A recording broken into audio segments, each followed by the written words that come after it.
उधर लुहांस्क शहर में यूक्रेन की फौज ने एक रूसी टैंक को तबाह कर दिया, जिसका एक वीडियो भी उसकी ओर से जारी किया गया है, जिसमें यूक्रेन के सैनिकों की ओर से मिसाइल दागने के बाद रूसी सेना का एक टैंक जोरदार धमाके के साथ फटता दिखाई दिया। बताया गया कि उस टैंक को अपने इलाके की ओर आता देख वहां पहले से तैनात यूक्रेन की सेना के जवानों ने उसकी घेराबंदी कर ली। इसके बाद उस पर सटीक निशाना साधकर मिसाइल दागी गई। जैसे ही जलती हुई मिसाइल उस टैंक से टकराई, वहां एक तेज धमाका हुआ, एक ऐसा जोरदार धमाका जिसने आसपास के इलाके को थर्रा दिया। इसके बाद रूसी टैंक से आग की लपटें उठती हुई दिखाई दी।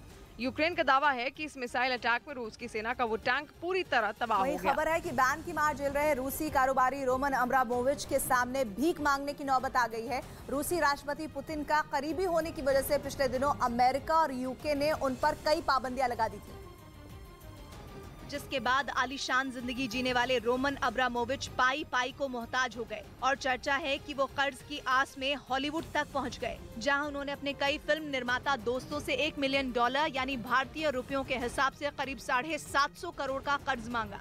अकूत धन संपत्ति के मालिक और बेहद आलीशान जिंदगी जीने वाले रोमन अब्रामोविच पुतिन के बेहद खास माने जाते हैं।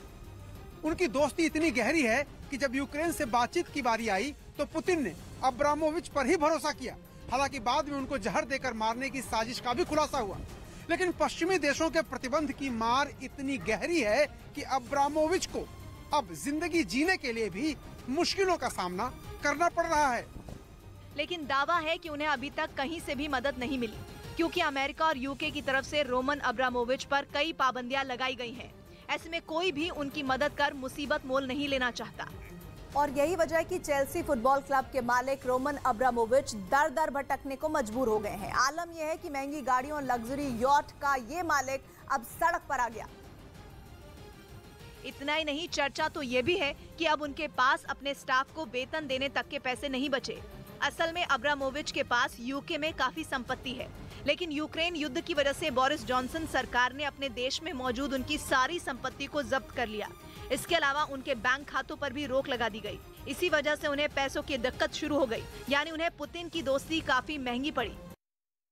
फीफा के सामने फुटबॉल यूनियन ऑफ रूस बैकफुट पर आ गया। उसने फीफा यानी इंटरनेशनल फेडरेशन यानी कि फीफा, इसका अर्थ हुआ international federation of association football के साथ यूरोप के देशों के फुटबॉल संघ, European of union football associations के लगाए प्रतिबंधों को खत्म करने की अपील को वापस ले लिया।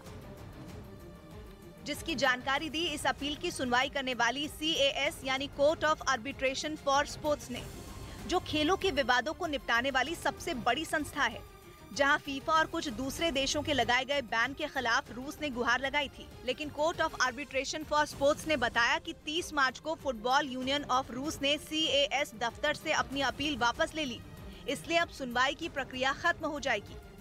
यूक्रेन युद्ध के दौरान फीफा ने रूस को बड़ा झटका देते हुए 2022 वर्ल्ड कप से बाहर कर दिया था, जबकि प्रतिबंध लगने के बाद कई दूसरे फुटबॉल संघों ने भी रूस के खिलाफ खेलने से मना कर दिया था।